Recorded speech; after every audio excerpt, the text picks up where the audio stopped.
Hello and good evening, everyone, and welcome to another edition of Centrist Supremacy on a Friday. Yes, that's right. We do this every Friday at 8 o'clock sharp, and we've started relatively well this evening.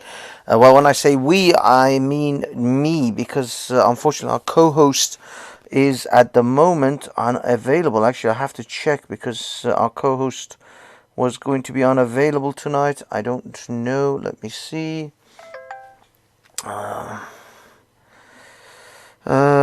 Is your okay? It appears our co-host is unavailable. Excuse me. Yeah, our co-host is unavailable. Now, I apologize for my lack of being on camera tonight. My name is banlsystyle. I am your host this evening for Centrist Supremacy. And I am, the reason I'm doing this without the camera, because I am unfortunately exceedingly tired and I cannot sit in front of another table and chair and a camera again today. I have been on pretty much back-to-back Zoom and all sorts of different meetings, and I am fed up and I just can't do it. I couldn't do it. I actually wanted Pavlov to host this evening's show, and unfortunately he was unable to host it. I don't even know if he's gonna even jump on. I'll be better on. Yeah. He's just not gonna make it. He's not. He's not feeling up to it either, and neither was I. Hold on. Sorry, ladies and gentlemen. Very unprofessional of me. I should not be answering text messages whilst in the middle of a show. So, kids, we're gonna do this anyway. We're gonna do it because me and Pavlov have made a promise that we will have a show every Friday without fail, 8 o'clock, no matter come hell or high water. And that is what we're doing. And the show must go on, ladies and gentlemen. Yes, the show must go on. Yeah.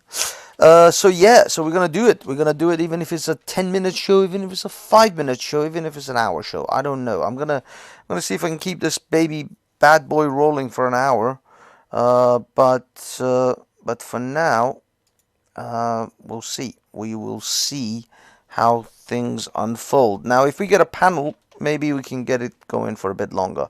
I don't see too many people up in here right now, so let's see how that unfolds, boys and girls. Let us see. I've pinned the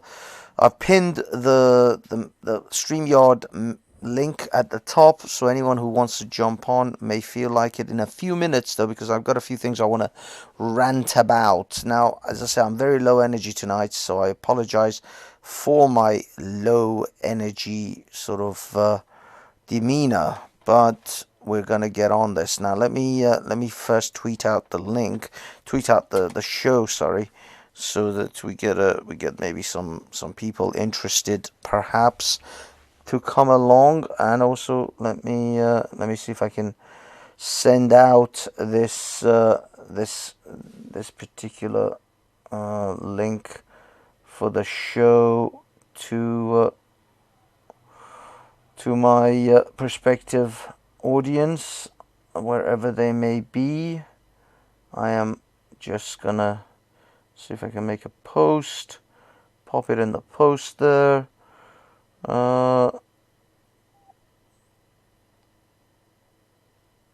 Let's see if we get any takers. Get some catfishing going on here. Throw out some hooks, see what we get.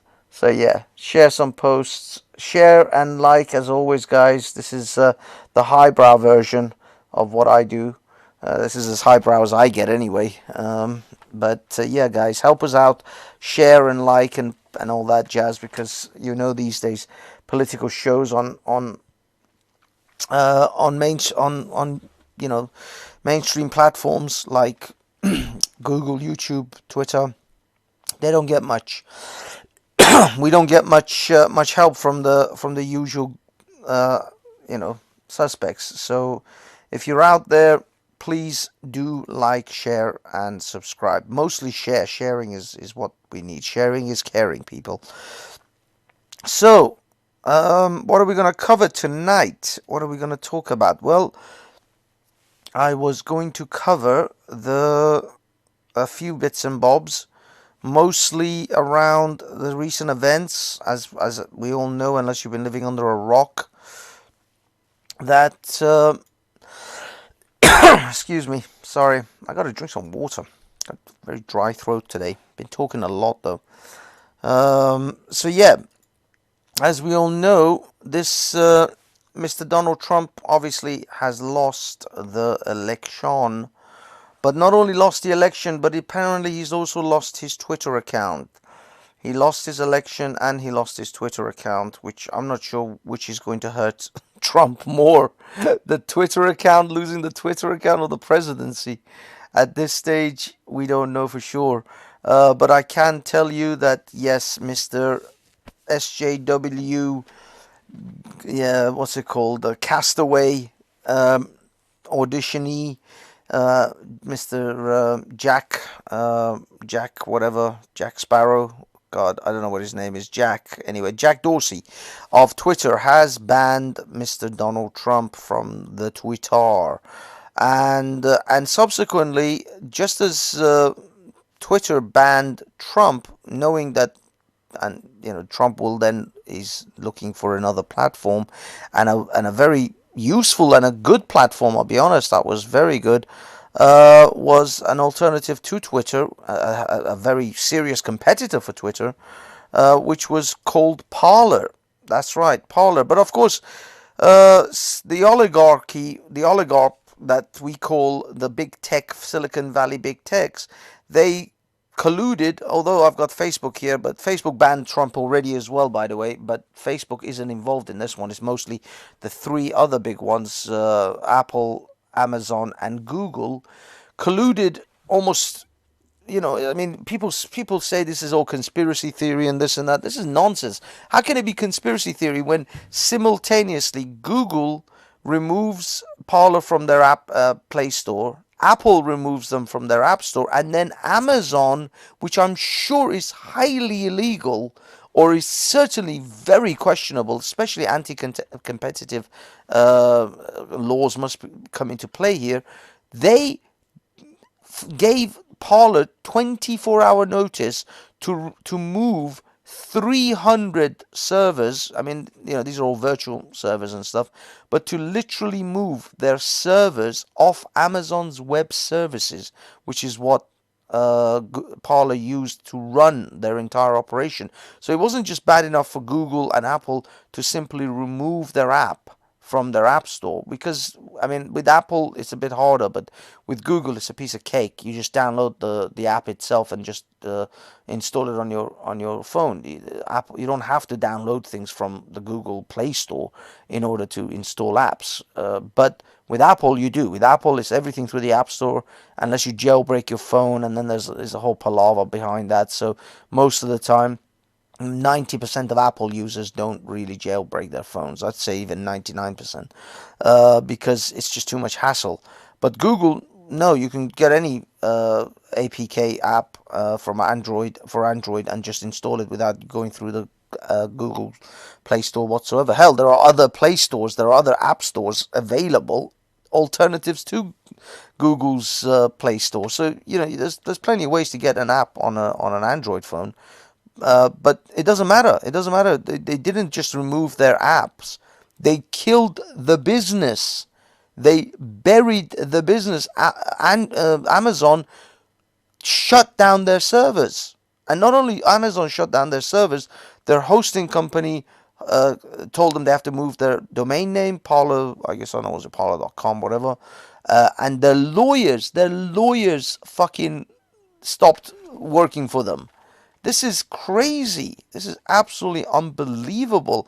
I mean, they keep saying to you, oh, Amazon, Twitter is a private company. If you don't like Twitter, go on another platform. Go get your own platform. Well, there it is. There it is that we did. People started to move. Those of us of a conservative leaning, or those who are very conservative, like Katie Hopkins and Tommy Robinson, we were on Parler. They were all on Parler. I was enjoying Parler. I liked Parler. It's perfectly usable, friendly app. I'm not a fan of Gab, I'll be honest. I don't know what Gab is doing now, because I never really got into Gab after those early days.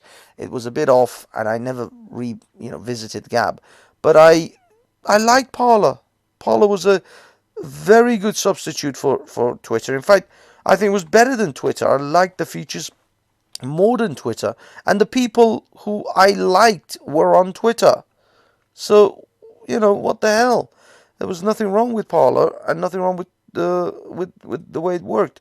But no, absolutely not. As far as these oligarch corporations are concerned, no, they had to go ahead and just. I mean, this is such incredible anti-competitive behavior. It's mind-blowing. I mean, if you have any doubt, if you have any suspicion that these Silicon Valley corporations work hand in hand in order to push their agenda and their narrative, and they together, I mean, individually, they're some of the most powerful and richest corporations in the world, but together, oh my God, they form literally a monopoly over speech at this stage. I mean, I know the internet, the Google and Twitter and Facebook are not the internet. There's plenty of areas of the internet you can go to get other things, but unless you've set up your own infrastructure, I mean, literally, I would say fair enough. Parler made some really big schoolboy errors. I mean, these were really noob errors. Someone who sets up a social media corporation, you do not do it on the backs of Silicon Valley corporate, infrastructure. That is crazy, especially if you're going to be a competitor to Twitter or Facebook or YouTube. I mean, to be honest with you, YouTube with Google backing them, they've got a bottomless pit of money, so they're never going to have any issues. Google will pour money. I mean, Google's been pouring money into YouTube for years without it making any kind of money or profit for them. So YouTube is not really going to go anywhere anytime soon, but Twitter certainly can. Twitter is vulnerable for downfall, for a nosedive. competitors of Twitter can certainly take Twitter down. Facebook potentially too. I mean, although I know they both have tremendous amount of money. I mean, they're multi-billion-dollar corporations, but nevertheless, regardless of their money, these services, these uh, Twitters and Facebook and all these types of communication services, social media, they are dependent upon us. We hold the power. It is unbelievable how much power we hold over them. If we decide to move away from them, they are fucked because they offer their product for free. It's not like we have to pay because you are the product. You are what they sell. You are the product. If you find anything on the internet that's for free, that's because you are the product. They want you and they want your internet activity. They want your search history. They want your profile. They sell your profile. That's why you are the product. And if you're the product, then they're going to kiss your ass if we start to move in bulk. Not if you move one or two. And yeah, it was Parler.com, which is now completely down. But yeah, if you move in a, they can chuck a few thousand of you off their platform, and it wouldn't matter to them. But if people start to migrate in their hundreds and thousands, that will affect them. Hundreds and thousands and millions. Oh, definitely millions. They get 2 or 3 million people come off Twitter. Twitter is gonna shit their pants. And Parler was a very, very real competitor for them. They really could have done this if Donald Trump had tweeted out or sent out a message before he's completely gone that he's going to adopt Parler. This is why they had to take Parler out the way they did. And the company of Parler actually is suspicious. I think I saw some statements that he may not be able to make it back. He may not be able to actually revive the company. They may be completely out. Because I presume it's not just their hosting company, which is Amazon, their domain hosts, which is probably some other company, their lawyers. They can get new lawyers. They can move their host domain name, not a problem. But I think there's payment processes for their advertising and stuff. If the payment processes pull out, there isn't many payment processes you can go to. I mean, Subscribestar had that problem. They had to find new payment processes once Sargon of Akkad and Jordan Peterson and various others moved from Patreon to Subscribestar. There's Subscribestar's payment processes pulled out, which is usually Stripe or some MasterCard affiliate. And by the way, MasterCard is a fucking giant SJW fucking corporation. Their CEO is a complete cuckold. So if I were you, I wouldn't use MasterCard. I mean, if you're going to set up a social media company, it's straight up. You can't build it on the back of Amazon Web Services, hosted by some social justice fucking host, host.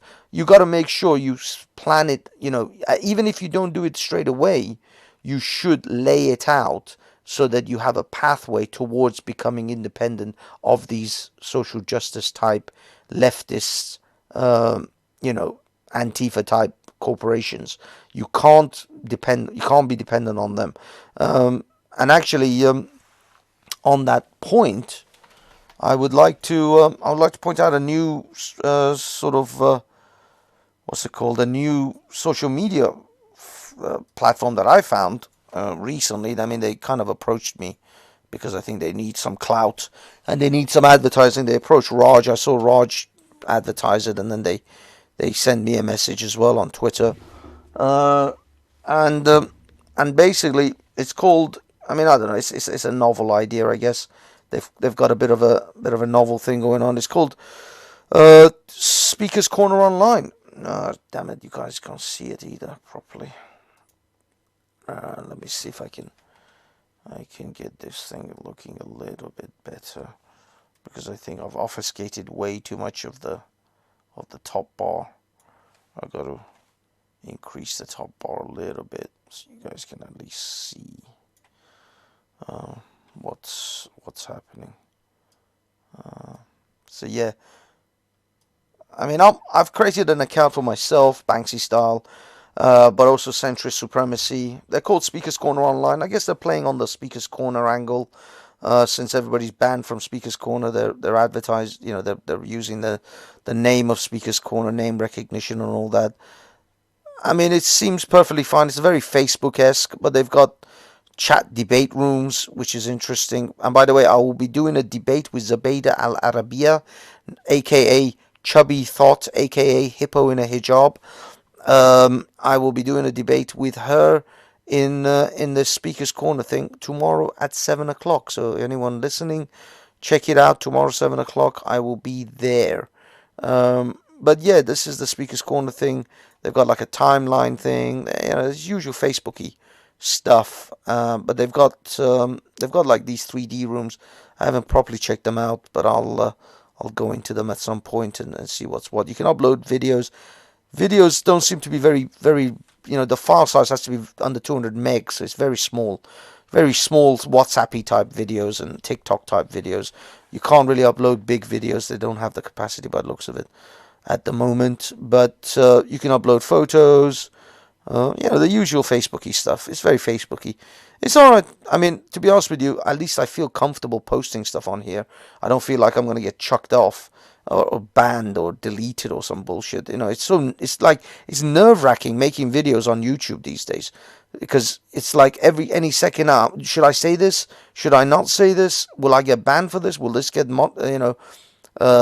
striked? Will I end up like a 3-month fucking strike for this thing or that thing? It's insane. You just can't deal. You can't cope like that. You're constantly walking on eggshells. You're constantly scared of your shadow because you might get banned for saying something.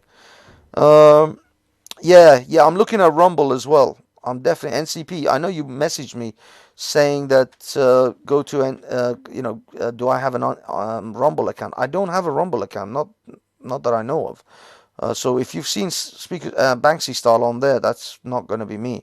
But I will put one up there, and I'll stick my badge on it, because I think you just have to diversify. There's just too many. There's too many sites being taken. There's too much censorship that's taking place now. Hey Sky, how's it going, Sky Church? Yeah, there's too much censorship nowadays, so you have to diversify. You have to make sure you're on multiple platforms.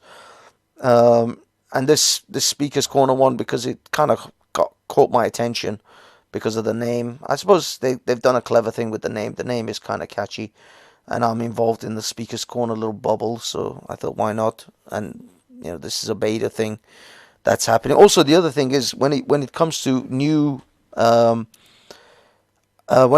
social media, it actually helps to be an early adopter. That's something I found, that is actually a better thing to be early on a particular platform, because when that platform takes off, you will be prominent on that platform. You would have been on that platform quite a bit. I mean, like, I wish I'd properly started uploading. I mean, I had an account in like 2010, 2011 for YouTube, and I uploaded a few videos, but I just didn't bother with it, and I just sort of deleted all the videos because I just didn't think there's any point to it. I thought it was a waste of time being on YouTube.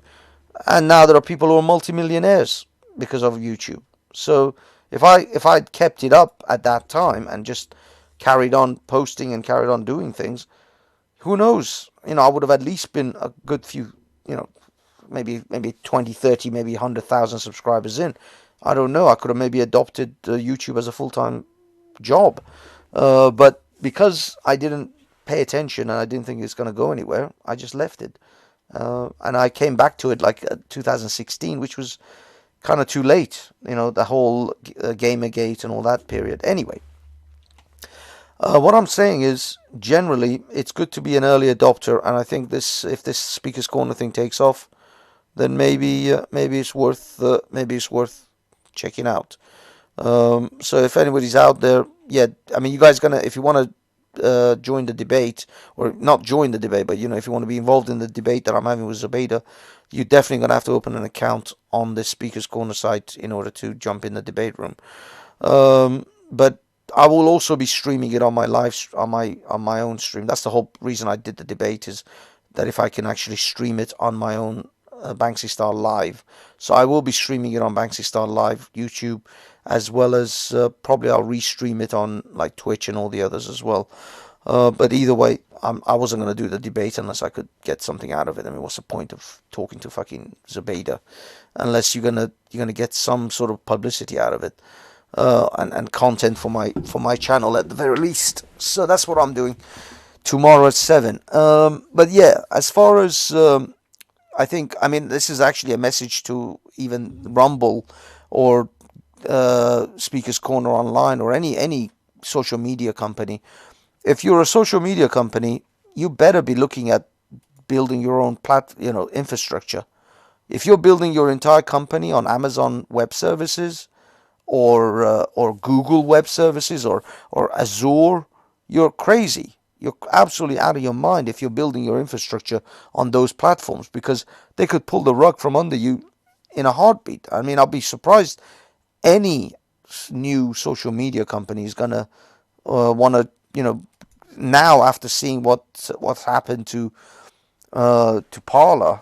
I would be amazed. I mean, I'm sure Amazon's going to lose a shitload of business because of this. Because it may not be just, if you're a social media. Maybe if you're a company that doesn't politically align with Amazon. What happens if you're a company who I don't know, you're an oil company, you're a gas company, maybe you're a cigarette company, and you got your servers with Amazon. Are they going to pull that from under you as well? Because they might not agree. Maybe you don't agree with climate change, and you're a company that deals in oil and gas and energy that isn't necessarily eco-friendly. Are they going to take your servers away if you're with Amazon, Google, or Microsoft? This is a dangerous precedent Amazon has set. Very dangerous precedent for themselves, because most people are going to go and adopt other cloud services. I mean, it's not like they're the only cloud game in town.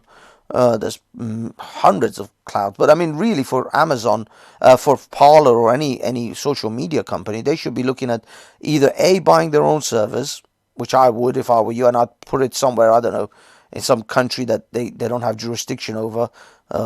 Iceland, Sweden, Switzerland. I think there's these countries, the Scandinavian countries, are pretty good at keeping American and British governments' paws from their servers.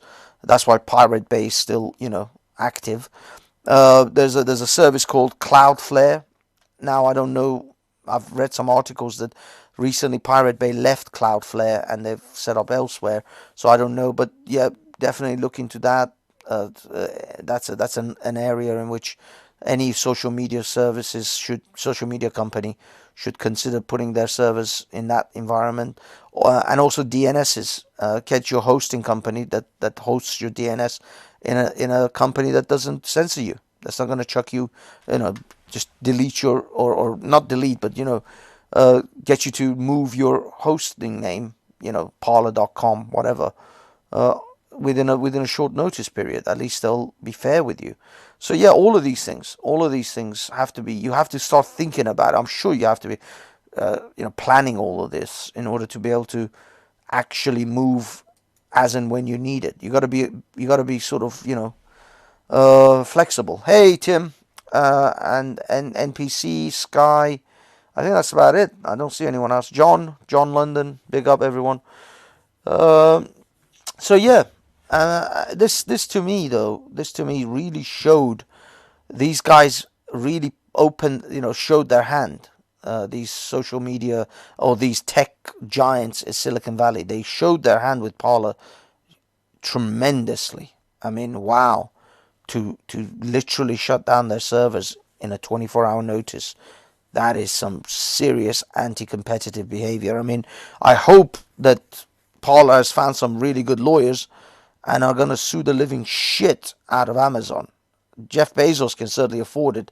Maybe a few $100 million or maybe $1 billion going to Parler will get them to set them up, because I mean they lost their whole business. Their whole business collapsed. Now the problem is, can they afford the lawyers? Because Amazon sure as shit can. Amazon can run this thing through the courts for the next 1,000 years. So I don't know if Parler can afford to actually even sue or take the amount of time it takes to sue someone like Parler. But unfortunately, if you're a social media company these days, yeah, you gotta make sure you think ahead. Think ahead and think ahead hard, because these guys, they don't like competition at all, and Parler would have killed them. If Trump had announced to go to Parler, that would have been practically the end of Twitter. I mean, Twitter will be running around begging some fucking Twitch thoughts and porn stars to post some tweets on there. That's pretty much all they'll be left with Twitter, sorry. A bunch of fucking porn stars posting their porn videos. I don't know. They took out a very good competitor though. I really like Parler. I was more than happy if Twitter had disappeared. I wouldn't have missed a beat. I still don't miss a beat even if Twitter disappears now. I mean, who the fuck would your life really be that much worse if there was no Twitter, if there was no Facebook? I mean, Facebook, I don't even use Facebook. I'll be honest. The last time I think I posted on Facebook was like 2008, or somewhere like that. I literally have pictures from that period on my Facebook, so I don't even post on fucking Facebook. I locked it all down, and I just left it dormant. And to be honest with you, I might just shut it down because it's pointless. Facebook is shit. Instagram, I'll be honest, Instagram has been a source of bullshit to me because Zubaydah fucking ran all over my Instagram trying to fucking stalk me, the fat bitch. So I shouldn't be saying that on this channel. It's highbrow. I gotta remember Pavlov's advice. Highbrow. Oh shoot, sorry, my keyboard is accidentally typing. But yeah, they deleted Donald Trump, the current president of the United States. They literally deleted him off social media. Cancelled my Facebook and never had Twitter. Good for you, NPC. I'll be honest. Twitter is kind of okay from time to time, but the only reason I got it was to promote Banksy Style.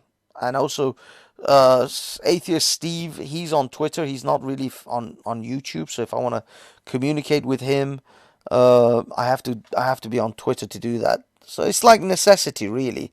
Oh, here's another thing, guys. If I were you guys, I would immediately move off WhatsApp. Get rid of your WhatsApp immediately, and move to another site called Signal. If you use the sort of WhatsApp facilities and you like WhatsApp, then go to Signal. Signal is what what WhatsApp would be if WhatsApp was an app that didn't just want to screw you over. Basically, this is Signal. Go to Signal. It is a secure. Edward Snowden 4 or 5 years ago literally said, go to Signal. Signal is the only company you can trust when it comes to your messages. Now, WhatsApp, which I'm sure you've all accepted the terms and conditions because it just popped up and you just click it. They've changed their terms and conditions. They will be passing your messages, your photos, your videos, whatever you put on WhatsApp, they will pass that directly to Facebook now. It's no longer just your contacts. They were doing that anyway. They were passing your contacts through WhatsApp to Facebook anyway. I mean, we all knew that. But now they've literally put it in their terms and conditions. Signal's been down for a day. No, it hasn't. I used it this morning. Mr. Atheist Steve, welcome. Welcome, sir. If you wish to chat, the link for the StreamYard is in the... No, I'm using Signal right now. It ain't down. It ain't down. It's good. Let me just say hello to one of my groups. Yeah, no, it's fine. Actually, hold on. Hold on. The app is loading. Holy shit, Signal is experiencing technical difficulties. We're working hard to restore services as quickly as possible. Oh my god, you're right. I posted something this morning well, lunchtime actually, 12:59. But then it's gone down. All those sons of bitches, all those little fucks, they're coming for Signal now. Uh, Too many people on it. It's gone down completely. Shit. Okay, if it's because of volume, then that's not so bad because that's just volume. But if it's because again, they did to signal what they're doing to Parler. These are serious anti-competitive behavior, though. Mr. Steve, jump on. Come on, Steve, Atheist Steve. I need someone to chat to. I'm trying to run this show single-handed. Pavlov is indisposed. Gab is slow. Well, yeah, because tons of people just went to Gab, and Gab, I guess, can't really handle the capacity.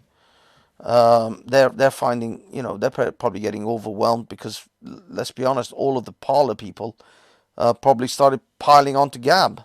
Now I got to look at Gab again. I'll be honest, I didn't like it when I first started, and admittedly there was a lot of new Nazis when it first started. But maybe now with Parler gone, Gab has also, I mean, this is what Gab had to learn. These were the lessons Gab had to learn very early on, and this is the lessons that Parler should have taken from Gab, which is I'm surprised they didn't, because Gab became, persona non grata very quickly, and they had to, um, they had to adopt. Sorry, let me go back to this. They had to adopt a what's it called? They had to adopt a whole new strategy of getting themselves onto their own servers, buy their own servers possibly, or get onto cloud hosting companies that would not, ban them, and find ways of getting their app downloaded or used. Possibly, I mean, I'm surprised they didn't develop a web app. I mean, that's really, I think, the only way you can be safe as a social media. You can't depend on people downloading your app, especially if you're, Apple. If you're an Apple user, you're fucked anyway. Gab was funny at the beginning. Yeah, well, I don't know. I mean, Gab was just, yeah, it was just dodgy. I just didn't like the way it worked. It just never really, and then it went down because they came after it, and then it took ages for it to come back up, and I just never went back to Gab. But Parler, I liked Parler. I really did like Parler. It's such a bitch. These ass. I hope they come back. I really do. I like the app. I like the way it works, and everything. So I don't know. But when it comes to these Silicon Valley oligarchs, they are killing it. They're absolutely fucking. They're now just out and out bold. They're just bold faced now. They've developed such a hegemony. They developed such a almost a monopoly amongst themselves. I mean, it's an oligarchy really. They're like a fucking online mafia now. These fuckers are the Al Capones of the internet. They go around just shutting people down. They go around just bullying people into submission, into obeying their speech laws, their behavior. If you don't like us, we'll come and fucking Tommy gun you down. We'll Tommy gun your servers. This is literally like the internet equivalent of a drive-by they just did on Parler, for crying out loud. Nobody. This is the thing that the normies don't give a shit. I've been telling everyone go on Signal. Everyone on my WhatsApp, I've been telling them go on Signal. I'm gonna remove myself from WhatsApp, and so I've been telling everyone if you want to contact me, you're gonna have to contact me through Signal. I'm not gonna be on WhatsApp. I'm not gonna use WhatsApp. I'm gonna start to. It's not gonna be a clean break. I'm gonna have to wean myself off it because I literally have businesses and actual other things running on WhatsApp, which I have to have it at the moment because the other people haven't adopted. So I have to wean myself off. But I have been telling everyone, my family, my friends, everyone on my contacts list, get on Signal. I'm not going to be on WhatsApp for very long. But now Signal is having connection issues, and because I'm sure they're getting overwhelmed. But don't worry, they'll expand their capacity. They'll be all right. But I can't trust putting private information anymore on WhatsApp. Clearly, WhatsApp is not a place to put your private information anymore. If I were you, I would not. I know a lot of people. They take photos of private documents. I've had people send me photos of the pictures of their passports and all sorts of things through WhatsApp. It's crazy. It's absolutely crazy. Do not do these things. You're still better off with your fucking email than you are with WhatsApp. So yeah, wean yourself off WhatsApp. Wean yourself off these social media giants. Get yourself off Google. I know. I mean, this is the crazy thing. Even if you get yourself off Google, you still have probably your Gmail account. Although I have other email accounts anyway. I would say go to one called inbox.lv. Let me see if I can show you guys.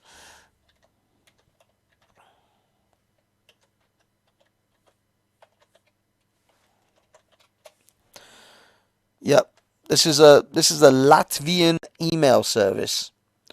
If I were you, again, if you're a budding social media company, don't use Gmail. Set yourself up with inbox.lv. LV is a Latvian company who does not allow United States to snoop in on your emails. So, you know, if you want to not have to worry about being cancelled by Gmail, get yourself on inbox.lv. Get yourself a .lv account. I've got other accounts, but I'm not going to tell anyone about those. But I also do have an inbox.lv account as well, which I haven't used in ages, which I think is probably expired and cancelled. Because I never really started using it. I'm still stuck to the suckling from the teat of fucking Google and large these large Silicon Valley corporations, Google and fucking what's it called, Microsoft and stuff.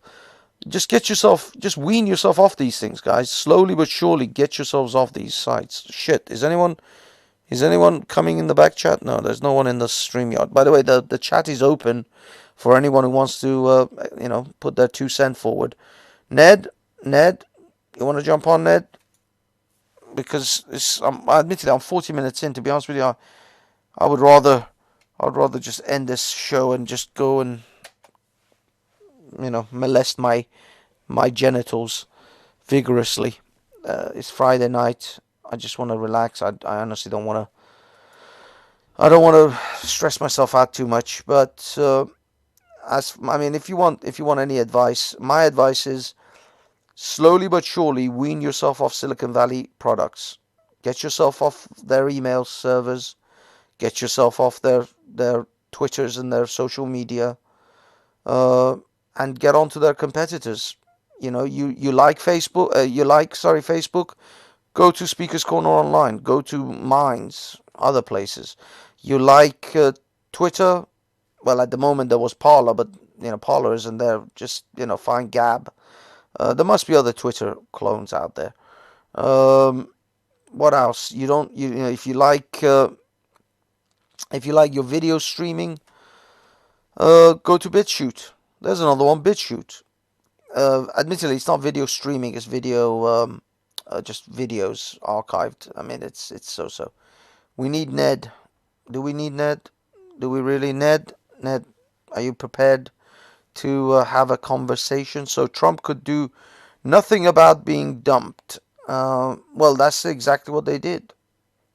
They took away his potential platform, which was a serious competitor for Twitter. And if Trump had gone on Parler, I think he would have killed Twitter. He would have seriously killed Twitter. Twitter took a big risk getting rid of one of their biggest draw. I mean, their biggest draw, without any doubt, was Trump. I'd say, a good 80% of people on there were because of Trump. And if Trump had gone over, to Parler, that's it.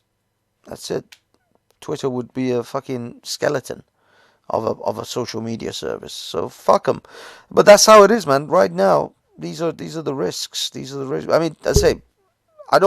mean, I blame obviously the oligarchs, the big Silicon Valley giants, but I also put some responsibility on Parler's shoulders for being so naive.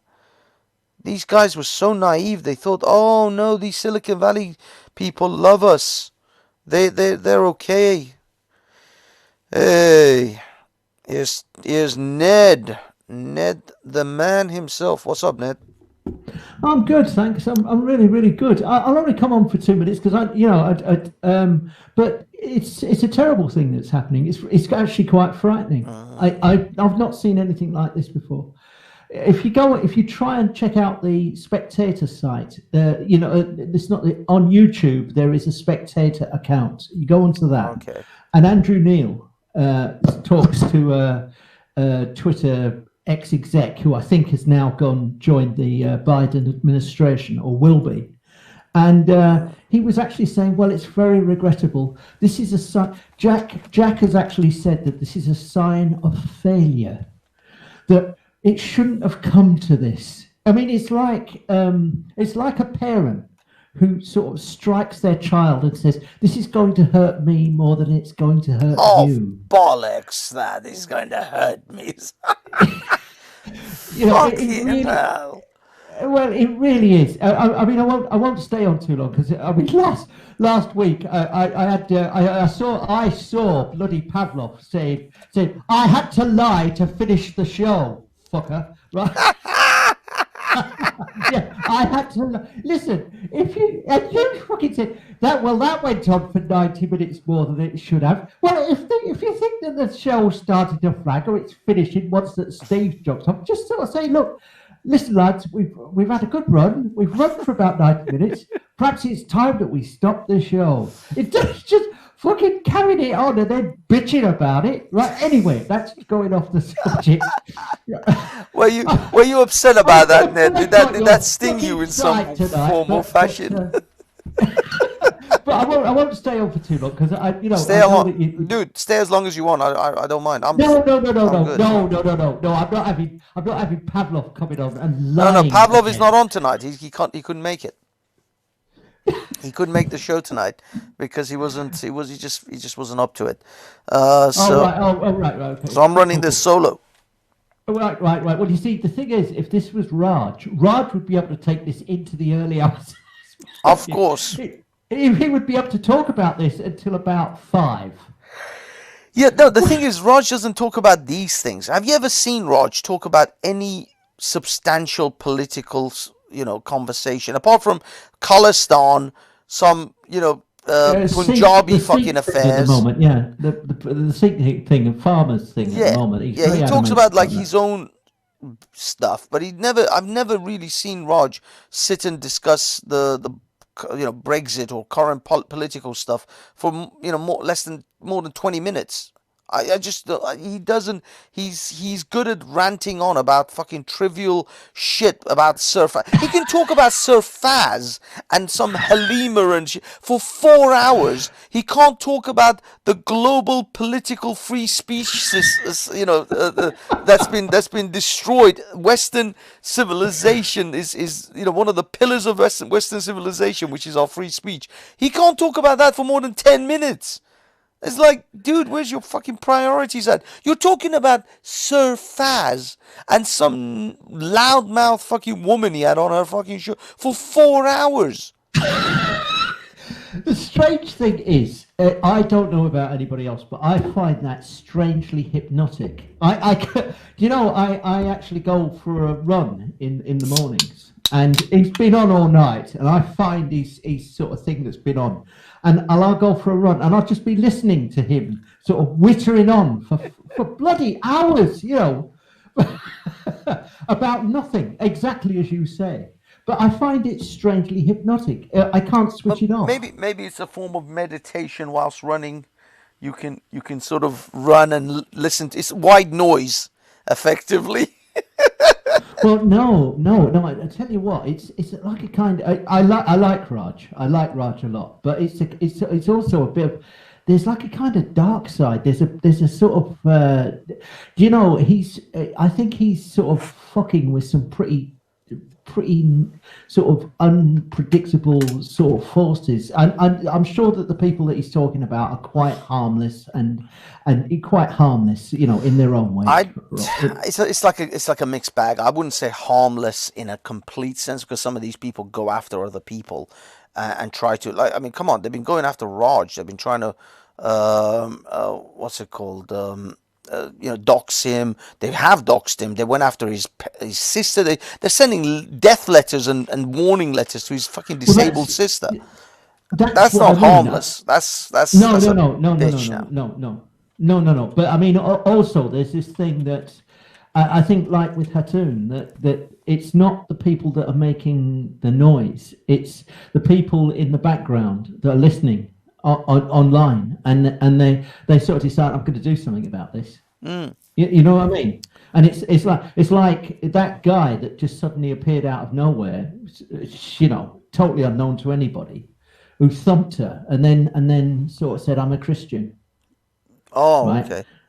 Oh, you And mean he was the one that beat up the one that slapped Hatoun? knocked her out. He He knocked didn't her knock out. her out, but yeah, the one No, no, no, no, no, no, no. He actually, I know she recovered, but she was unconscious. Are you serious? I don't remember No, seeing her being unconscious. I swear. Listen. I don't normally say it. I swear to you that, to the best of my knowledge, I understand that she was actually knocked unconscious. I'm not talking like sometimes people are knocked out unconscious for hours. I'm not talking about that. No. There was for a minute or 2 minutes, she was insensible on the floor.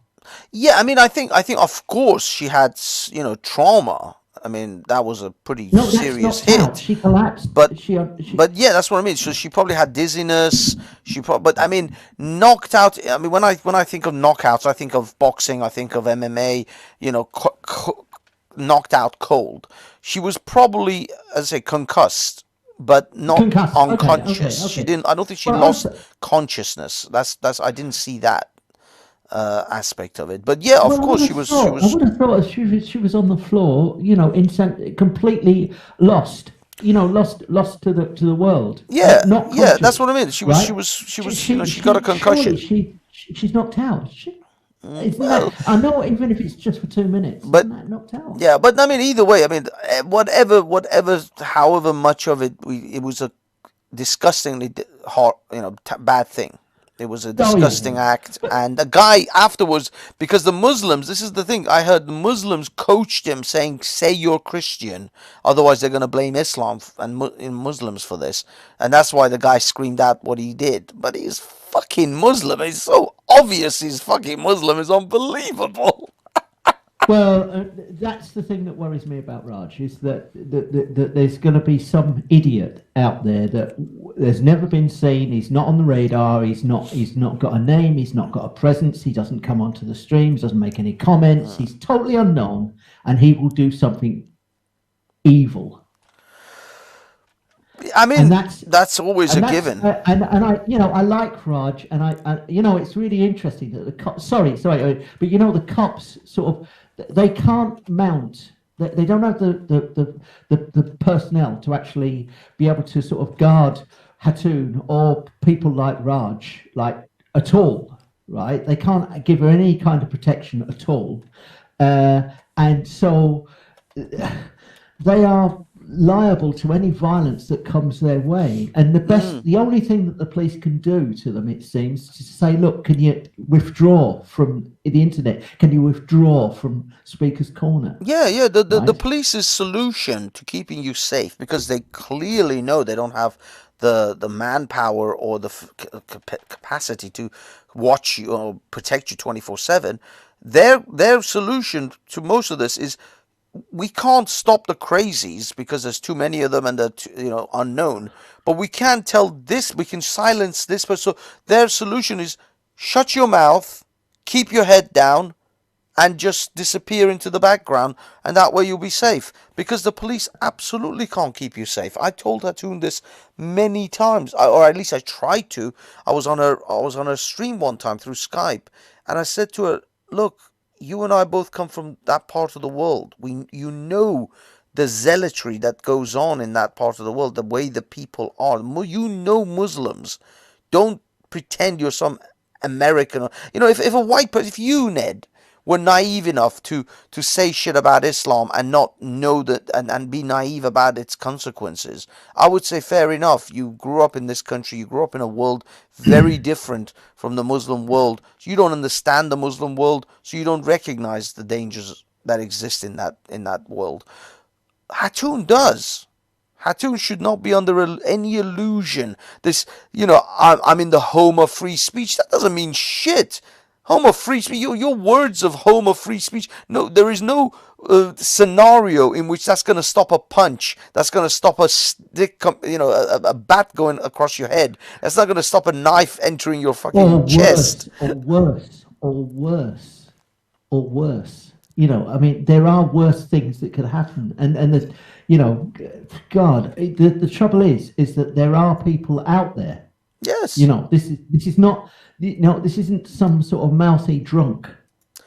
Well, this is what I'm saying. I mean, imagine that guy slapped her. Imagine if he had a bottle of acid and he poured it on her.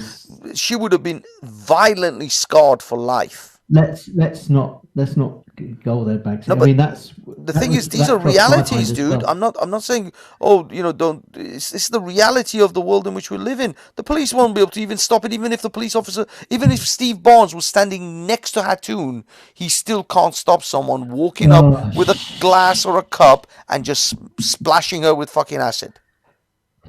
No one can stop you of that. Not in that scenario, not in that environment of Speaker's Corner. Go talk to any close protection officers or close protection security people, and they'll tell you that Speaker's Corner scenario is a nightmare for close protection.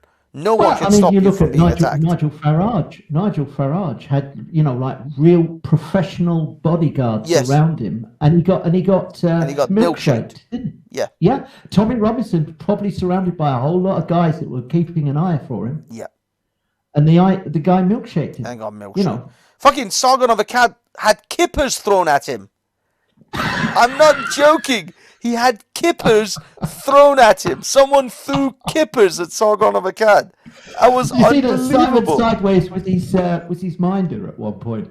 Simon Sideways. Yeah, he got Simon to come and do a little bit of body, close protection work for him when he was going around, campaigning for thingy. But the kippers still got through. And the kippers still got through. I swear, I saw it. It's on. I don't know if it's on video still, but I saw someone threw kippers at him. Admittedly, they mostly missed him. They got him with a milkshake, though. They got him with a milkshake, good and proper. He had to go change his shirt and everything. But they threw kippers at fucking Sargon. Poor guy. And the thing is, Sargon is the most vanilla of vanilla people. I mean, I bet you that man has never had any sex in any other position than missionary. He is like the most vanilla gammon on the planet. I'm not so sure about. I mean, the thing is I was you must have been watching him in 2016. When Trump got, before Trump got, he prided himself on being an edgelord. Look. And he did. He was talking to the Daily Stormer editor. He was talking to out and out. Oh yeah. He talked to what's his name? Nazis. He talked to Richard Spencer. He had a debate, but he had debates with these people. Zubaida's having fucking debates with Charlie Big Potatoes. So it's not like it's illegal or it should be somehow banned. It's not being edgy to debate someone that you think you're going to defeat or you're going to push back. But he didn't just sit there and he didn't interview them. These were not interviews with Richard Spencer. They were debates. They were challenging debates. They were going back and forth. I think that he was a lot. He said things in 2015, 2016 that he wouldn't be seen dead saying now. I think that he really did push. He did push his luck. Listen, I don't think it was right that he was taken off of Twitter, and I think that he has been persecuted and that PayPal and all of that sort of stuff. But there's no getting away that he was pretty hard ass at one. He was like he made Milo Yiannopoulos. He was saying stuff. Not really. He was much more vanilla than Milo. He's not even close to Milo's level. Well, now he is, but listen, I don't think he was in 2016. I really don't think he Dude, was in dude, 2016. I He was was, watching Sargon in from 2013 upwards, and at no point I consider him edgy. The only edgy things he did, and that's when he had a bit of clout and a bit of following, is he made that Jess Phillips joke, which was again to me a fucking dead dad joke as far as I'm concerned. The thing is, you see, you think saying I wouldn't even rape you is an edgy thing. I mean, okay, at one time he said the N word. He called a bunch of white supremacists the N word. He says you're acting like a bunch of N words. That would maybe be a edgy thing because I don't like saying the N word because I just don't like saying that word. It's not that I give a shit about what respect or some African American or sorry Afro Caribbean well, person it's thinks of me. offensive and it causes people, just out of sensibility. Well, You are a quite sensitive person in that you don't want to hurt people's no, it's feelings, not and about it does hurting cause people's offence. feelings. I'll be honest, Ned. I It don't give causes two offence. shits about that. It's not about them. It's about my principles. I don't like saying that word. It's not. I don't give a shit if it if I wanted to piss people off, if I want to fuck with respect or any person, I'd say it. It's not like I don't have the capability to say it. Would you really say that on Veli Vision, on Veli's No, thing? but Would that's the you? thing. You see, the reason I don't like saying it, not because I give a shit about I don't know James speakers James Jones or even Veli or Jedi or I don't care about these people's feelings, but I do care about my friends' feelings because I have African Caribbean friends that I know that they don't like that. They don't even use that word. I've got friends. This is an Americanism. This N word is an Americanism. It's not a British thing, and my friends never use it. I never hear them use it. I've never had any level of conversation from being incredibly sober to being incredibly pissed and high and all sorts of bits in between, and they've never used it. They've never had we've never had a reason apart from when we watch American comedy or American movies. They say it all the fucking time. Hell, even I almost slipped up when I was I was repeating a Cat Williams joke about being high, and I almost said it on Jedi's show. It almost, it like 30% of it came out because it was in my head because that guy says it literally every other word. And what I mean is, this is an Americanism. This isn't a British thing. And my black friends and my Afro-Caribbean friends and Nigerian friends, actually, and Ghanaian friends, they never use this term. And I don't see the reason I should use it, and it belittles me. It is my principle. Not because I give a shit about Jedi's feelings. Not because I give a shit about Raspek's feelings. I'm not there to hurt their feelings or worry about worry about their feelings. It's my principle. It lowers me to say it. So I won't Well, do it yeah, because of and on top of myself. that, no, I agree with you there, but also, I think like Ultra, I wouldn't know him if I stepped onto his bus. I wouldn't know him. I wouldn't know him at all by Yeah. sight or anything. I don't know Ultra, but I respect the man from what I've heard and said. And I think that if I were to use that word, in some silly sort of way, I would cause him offence. I would hurt him, and I don't want to do that because I actually sort of I respect the man, and do you know what I mean? Well, It's a word that causes offence and it belittles. It doesn't. Not only does it belittle me, but I believe that it's a word that if I use it, it's going to belittle the person that I'm talking to. of course. I mean, as I said, it's just there is nothing. And the other part, I mean, we were having a conversation between that It's like and using a P word as well, well, the Pakistani word. I mean, I can say Pakistani. I don't mind. I don't even mind the actual shortened because the so-called P word is a shortened version of Pakistani used in a derogatory way. It still actually is a descriptive word because it actually does say this is a person from the country of Pakistan. But I know why people would, and how people use it. So I don't feel the need to use it, even though I have plenty of Indian friends who use it and they don't even care. And it's not like I'm actually much easier with the so-called P word, the shortened Pakistani word, than I am with the N word, because the N word literally has nothing useful about it in my everyday language. It's not even a shortened version for black people. It's nothing. It's a dead word. If the Americans stopped using it, it would die. It would never be a thing. The only people that use it are Italians and Spanish people, where they describe black, the color black, because they literally, negro is black in Spanish and Italian. So the only people who would have any reason to use it would be those people, because it's actually part of their language.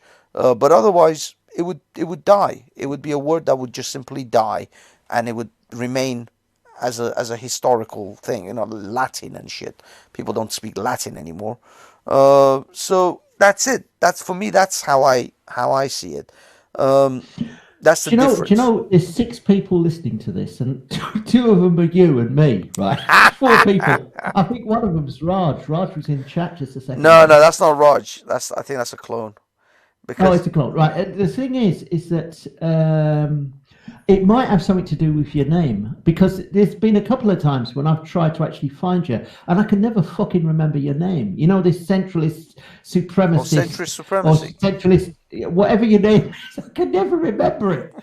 I mean, I've sort of got it now because I've sort of what's it, ticked it or whatever. What's the word? Subscribe to it. You subscribed, and did you click the bell? Because that's what really reminds you of when we'll go live. If you don't click the bell, then it just vanishes. And I washed my hands afterwards as well. but no. It's the bloody name. That's why there's only 6 people, because no one can ever fucking remember the name of it. I think know. People want to listen to what you have to say, but they can never find the bloody name. Centrist, supremacist, or whatever. Centrist. I consider myself a centrist, same as Pavlov. That's why we worked. We tried to do a play on that aspect. We're centrist. Well, it's too fancy, bloody pantsy. It's too fancy. I mean, it needs to be simplified. Yeah, but CS. Well, whatever. I tried to put CS in the hashtags, so anyone searching for CS should come across us, maybe. But I don't know. I mean, we had because the thing is, Pavlov did the artwork before. He had that little logo done, Centrist Supremacy, and we were like, yeah, fine. This sounds perfectly fine. Let's just do it. I mean, come on. There's another podcast called Trigonometry, and they've been, admittedly, trigonometry is a word that is so commonly used. Most people know it, but of course they're using it as trigger. People getting triggered. Yeah, trigger. Oh God, yeah. No, I know it well. Constantine Cussin, yeah. Yeah, the thing is, it's only hard until people get used to it. Then once people get to know it, then I mean, come on. Who would have thought an actor with the name Schwarzenegger is gonna ever fucking make it in Hollywood? They told him they should change his name. No. He was Mr. Universe for about 6 years on the run. Yeah. But he became a Hollywood actor on the back of being Mr. Universe forever and a day. Yeah, but they told him when he became an actor, because a lot of actors change their name when they become when they want to go into a particular industry. Even Elton John isn't called Elton. That's not his real name. It's something else. Wedge Dwight. There you go. So they changed their name. They actually told Arnold, you should change it to Arnold Maxwell or something else. He said, no, I want to keep my real name. And I was like, dude, no one's ever going to pronounce this name. No one's ever going to be able to read this off a credits list on a movie. It's a crazy name. But now it's, everybody in the world pronounces it. So it's all right. This game. Sorry, I drove you right off the topic. But this clampdown is. I would urge you to have a look at the Spectator if you have, and the Andrew Neil interview if you get a chance. He really does. He rips into this guy, as only Andrew Neil can. And he's got an American correspondent that's there as well, who also puts the boot in. But this guy is just like, this is a failure. This is really sad. We've tried to do everything we can to stop this from happening. Right? It's sickening to actually But watch. the Twitter guy is saying we tried everything we could to stop this from happening. Yeah, Jack is absolutely distraught about It's this having happened. bullshit. Have you not seen the later? He did some. He made a tweet like yesterday or the day before, and Tim Pool has actually called him evil. He posted 3 tweets where he actually explained how regrettable it was that he was compelled to let the president go. Yeah. We're talking about an elected president, serving president of the United States, that's been taken off the monopoly that is Twitter. Well, it's not That a is, monopoly. I mean, it's well, just it's effectively it is effectively a monopoly. I know you say that there's others, but they're boondocks. They're not. There is effectively a monopoly, and you've got the Chinese. You've got the Chinese government that spouts its shit on Twitter. Nothing said about that. You've got the is it Iranian supreme Khomeini? leader is on Twitter. Khomeini, yeah, Khomeini.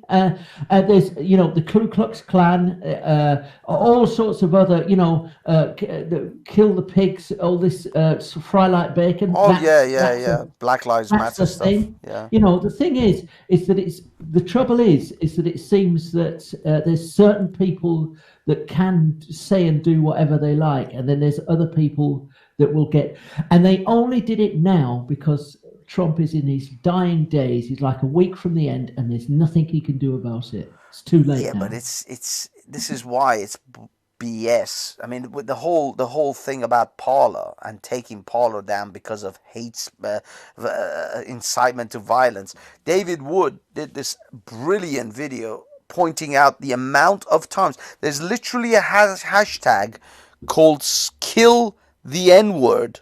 And it's written out the N-word, not just the N-word. It's kill n, and it's a hashtag, and it's a guy who has a Twitter account called Kill N-words, and that thing has trended on Twitter before. It's crazy how often that hashtag has been passed around, Kill N-words, and Amazon didn't cancel Twitter's servers.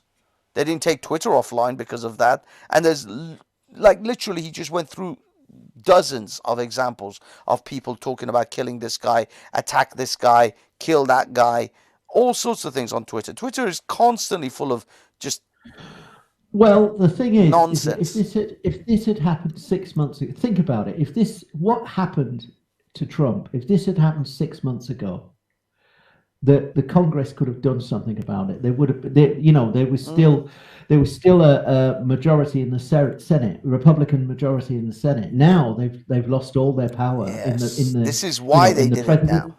Because they know they can There's get away nothing with they it can do now. about it.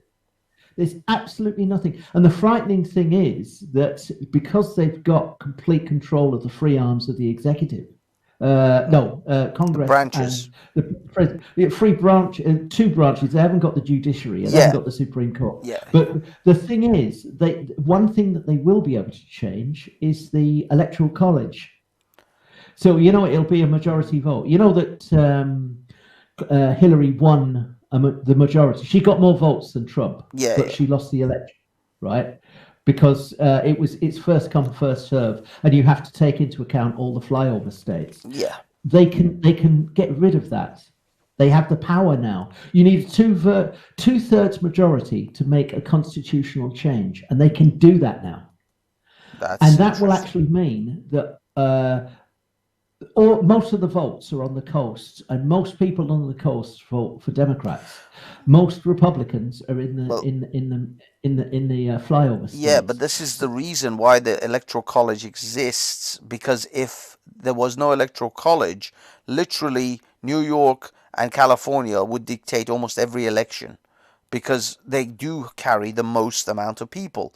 A tiny little state in Wisconsin or Ohio, whatever it is, these tiny, smaller states, they would literally have no voice ever. The whole Well, reason no, for the electoral college is almost like a handicap system for golf. It's in order that to can create an happen even now. even That playing can field. happen now. And that can happen now. Well, yeah, I mean, if they do that, if they go and go ahead and actually try to eradicate the electoral college. Now, the thing is, they say you can do that now, but you'll find that even though the Democrats have majority, not all Democrat senators, not all Democrat Congress actually vote in line with the party line. This is the situation with Trump. Trump, in his first 2 years, he had majority on everything. He had majority of on the House of Representatives as well as Senate, but he didn't get anything done. He hardly could get anything done in that first 2 years, and then after that, by the way, that's only going to last 2 years. Then in another in 2 years' time, the House, the Congress, or whatever it is, the House, yeah, not the Senate, but the House, they're going to come up for voting, and If they haven't sorted out COVID and if the economy hasn't bounced yeah, back. they'll lose that because that's how it is always with American politics. If you actually look at it, the coming president from time to time and quite often ends up with an absolute clean sweep of everything. They've got the Senate, the House, and the presidency. Obviously, with the Trump coming in, he didn't even have a majority on the what do you call Supreme Court. Um I think it was kind of a bit more of a balanced Supreme Court. Now the Supreme Court is relatively Republican because I mean, Trump managed to appoint like three Supreme Court judges, which was Yeah, in the crazy. past year. Yeah. Yeah, yeah. But okay, it says the reps were too busy getting their tax breaks. Yeah, but yeah, the House of Representatives and the Senate were actually with Trump, as in they were Republican or majority Republican. But he got nothing done because the Republicans were not really. There was a whole bunch of never Trumpers. And there are bound to be some people, there are bound to be quite a few people that are going to be anti-Biden too. So they Can I may, just say something to Can I just say something to NPC? NPC, you're right about the two-thirds majority. Maybe they may not be able to change the electoral college, but they can't pack the court. There's a defined set number of people in the Supreme Court. You can't add to that number. It's in the Constitution, right? And they can only be replaced when those people decide of their own volition to step down, or they die. So that I think you're right about the two-thirds. You're not right about packing the Supreme Court. They won't be able to do that, no, I don't. unless people die. Unless people, well, yeah, that's what I mean. But the thing is, he's appointed three, relatively conservative young judges already, uh, and yeah, no, I don't think he's Who are going to be making decisions over the next 20 to 30 yeah. years Well, the only if they way live until they're 80. Yeah, the only way they can pack, or Biden can try to pack the Supreme Court, is if they increase the number of judges on the Supreme Court. Right now, I think No, it's you nine. can't. It's in the Constitution. Unless you actually change the Constitution, you can't. It's actually set out in the Constitution. It's one Yeah, of the articles in the Constitution. The Supreme Court will be this, yeah. and it's a set number. I'm not sure what the number is, but it's actually like a defined set number of people. You can't. You Well, can't. this is what I mean. But he can. I mean, if he has the kind of majority and all that, there is a potential that they can alter the numbers and try to then pack the court. But the thing is, funnily enough, the old woman who died, Ginsburg or whatever her name was, Ruth something Ginsburg. Yeah. Anyway, she actually talked against this concept because she says this will actually ruin and will have huge detrimental effect on the Supreme Court if you try to do this, if you try to pack it. And he was actually there was the reason she was saying it was because she was worried Trump was going to try to increase the numbers and in order to pack it, but didn't realize actually this is going to uh, be the Democrats who are going to be the ones who are going to try to do it because they're so pissed that Trump managed to get three Supreme Court judges put on elected. So yeah, I mean, I don't know. I mean, this You whole know, by thing. the by, you know that Boris is doing that with the House of Lords. He's packing the House of Lords at the moment. Is he packing the House of Lords? I didn't Oh realize. yeah, yeah, yeah, yeah, yeah, yeah, yeah. Look, are you want to stop now, or No, are no, you I'm good, okay man. If you talking? have a subject to talk about, I'm more than happy to go on. I I was listen. just trying to get an Well, hour in, just to make sure that the show is worth, something. But I mean, if you got okay. good No, no, no, no, subjects, no. I mean, I just think that this is going to get, like Konstantin Kisin said, I think this is going to get very, very nasty. You've got a lot of very radical people, very radical Democrats that have now got the reins of power, and they are going to be. It's going to get very. They're going to be. There's going to be some kind of witch hunt, and I know that sounds like tinfoil hat, but you already see it with the cancel culture, where yes. people have been completely deprived of their livelihoods, and I think you're going to see lots and lots of crazy, crazy sort of unjust things and unjust measures being taken, and I think that they are going to do everything they can to try and make it to increase the Democrat vote. One of the things they're Mm. talking about is a general amnesty of all the undocumented people in America that are sort of not, they haven't got citizenship, Yeah, but they're living in America. undocumented immigrants. Yeah. Undocumented immigrants. They're thinking of a general amnesty now, thinking that they're all going to vote for the Democrats, Well, I and there's think millions of them. yeah, I think they've found with the whole Trump thing that they have to be careful of that because this is something actually Ralph kind of is working on with the Muslims in this country. The thing is, those South Americans are traditionally Catholic and they're traditionally traditional. They're Conservative with a small c. yeah. Yeah, but the thing is, the reason they vote Democrat is because the Democratic Party pretends to be on their side.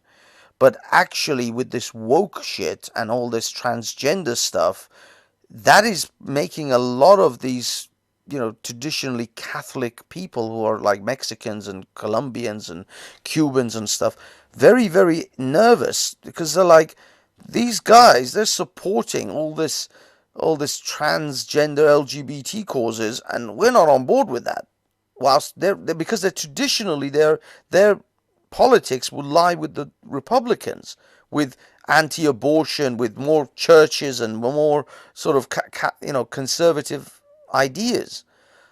And so there is going to be this clash, and that's why I think a lot of these Democrats, if they give amnesty to all these so-called illegal immigrants and stuff, they'll be surprised. They may flip on them quite badly because these guys are much more traditional and much more religious, and they align their politics align naturally much more with the Republicans than it does with the Democrats, especially with the LGBT agenda or the LGBT sort of support that the Democrats covet. You may be absolutely right. The thing that worries me is that the radicals, left people on the left, radical people on the left, seem to have this moral that they are righteous, that they are in the right, and that anybody on the right is fundamentally evil. Right? Yes. It's like a moral thing that our brand of politics is morally good, and your kind of moral politics is selfish Yeah. and bad, and self-centered and bad, and so they see themselves as being in the right in most things, and you being in the wrong in most things. So what you'll see is that this stupid invasion of the Congress, which was wrong and bad, but it's being conflated into a coup. They're building it up like the Battle of Trafalgar. You know that our respect is building up Yeah. they're creating this narrative that this was a serious attempt to an overthrow of an Yeah. election, right? That's what they're trying to sell this as, right? Perhaps one of the most the gravest threats to America since the Civil War, which is absolute bollocks. That invasion was wrong, and 5 people died, which is bad and it's wrong, and those people should be brought to justice. But they're going to use that. They're going to use that stupid, bad, evil event for all it's worth. They'll milk it. To take the moral high ground, leaving aside the fact that federal buildings have been attacked by Antifa. That seems to be okay. That a police station was taken over. A whole section of Seattle, a whole like 6-7 square, blocks were taken by their so-called, I don't know, what was it, the something, the chomp, yeah, the something demilitarized zone, or I don't know, I forgot what the hell they called it. Yeah, it was the chomp or the champ or something like that. But the Chad, I think it was Chad. But Chad, the worrying thing about that is that they saw that the complete breakdown of law and order in the center of Seattle. If you get the chance, watch the Battle for the Soul of Seattle. There's a local news network has sort of put together this 1-hour documentary on the battle for the soul of Seattle, and it's just seen that this place is heaven. Seattle is heaven. Just about everybody there is extremely wealthy. If you are in Seattle, you are highly paid. There's plenty of land, so you will have a good apartment. You will have all the glittering prizes of living in the West, right? And then some, right? You will be affluent beyond your dreams, even if you're in the most humble job. So that Seattle is heaven, and this documentary shows that it's been turned into hell, and that lots of these little businesses in the center of Seattle can no longer operate. Yeah, well, it's called. It was called CHAZ, the Capitol Hill Autonomous Zone. If you get a chance, watch it. The thing is that what they showed like a little bike shop, and they've just. He said we were looted. And the police came along and said, "Could you put some, boards up and sort of barrier?" So I did, and I carried on trading, and it got done again. It's done like 3 times. So he's actually had to move out of the center of Seattle. He sort of now has a shop on the. He had a shop on the outskirts, but you can't operate in. And lots of these shops have had to close up in the center of, and all these big corporations, Starbucks, they're closing down their operations in the center of Seattle. I mean, I think that they say, you reap what you sow, and if these guys are eventually going to effectively destroy Seattle, then the people of Seattle will then know who to vote for and how to vote, given some. The worrying thing is that most people, when it comes to it, are like me. They're cowards. They will grunt and groan and grumble and bitch. But they'll have a vote. They'll have a vote on their local councils. They'll have a vote on their mayor or their governor or whatever it is, their senator, their representative. Eventually, these will spill. People might be cowards on going out in the streets and shouting and screaming about the problems, but in the voting booth, they can be as brave as they want. It's private, so. This is why I think you're going to see. I think that you're going to see that sort of Antifa and BLM and a lot of other organisations such as them are going to be emboldened by the Biden victory. And I think that it's going to get pretty silly. I don't know. I mean, this is the weird thing, because sometimes I think about the pressure valve sort of theory, where they'll let someone like Biden. Well, Biden, by the way, is proper through and through corporate Democrat. He is not the Antifa Democrat that they want. He's not Ocasio-Cortez. He is, down the middle. Politician. He will flow. He will go with the flow. He will listen. The Democratic Party is been taken over by the activists, by radical activists. It's not the Democratic Party of even Bill Clinton. Oh, right? Yeah. Yeah, absolutely. It's not, the Bill Clinton was actually quite conservative, Oh yeah. all things considered. The thing is that I think that Biden will just go with it. Maybe, but what I mean is, whether he goes with it or not, or whether he puts the brakes on, from time to time. I'm thinking maybe the fact that Biden won is that pressure valve release system in which it takes the air out of the Antifa's, you know, takes the wind out of them a little bit, because they're like, oh, we've kind of won. They feel that they've won something, um, and then people like Biden and Harris and all these guys, they'll just go back to business as usual, and they won't give a shit. I mean, right now, I don't know if you've been listening, and this is something I wanted to actually bring up on my own channel. I got to do a stream. I haven't. I've been so tired and just working all day, every day, that I just don't want to sit in front of a computer after I finish work. But I've been wanting to talk about Jimmy Dawes. I don't know if you've been watching Jimmy Dawes in the last few weeks or few months, at least the last Uh, month. no, I haven't. I Do haven't. you know who I I mean? know Jimmy. I like Jimmy Yeah. Dawes. Yeah, you go. Oh, he has been laying into fucking Ocasio-Cortez and the Democrats, and especially the Justice Democrats, the radical, the what they call the squad. Really, I thought that they were hugger mugger. I thought that they were Supposedly, very. but dude, you go ahead and watch some of Jimmy Dore's recent clips. He's Why been has he laying fallen into out? Cenk Uygur. He's been laying into Why fucking has he been? Why has he been? I can understand Cenk Uygur because he's just a hippopotamus, big fat but buffalo. fat buffalo, right? But why the squad? Okay, Because I thought that his politics was the same as his. no, no, no. Jimmy Dores has always been for the people, not for any particular party or politician. He doesn't give a shit about them. He says they are just here, our servants. They are here to serve the constituency. Now, the reason he's been laying into them is because just before Nancy Pelosi was recently, she was up for a vote for being elected as the Speaker of the House again.